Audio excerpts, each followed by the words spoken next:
হযরত আবু হুরায়রা রাদিয়াল্লাহু তাআলা আনহু থেকে বর্ণিত।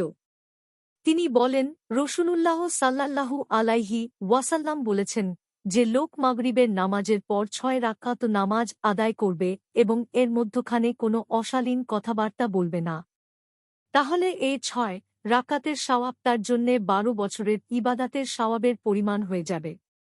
তিরমিজি। ইমাম তিরমিজি এ হাদিসটিকে বর্ণনা করেছেন এবং বলেছেন, এ হাদিসটি গরীব। কারণ এ হাদিস উমার ইবনু খাসসামের সূত্র ছাড়া আর কোনো সূত্রে জানা যায়নি।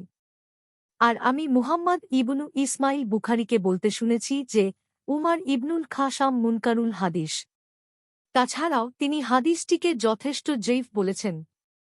তিরমিজি ৪৩৫, ইবনু মাজাহ ১১৬৭, জঈফাত তারগিব ৩৩১, জঈফাল জামি ৫০৬১, সিলসিলাহ আজ জিফা ৪৩৯, মিশকাতুল মাসাবিহ ১১৭৩।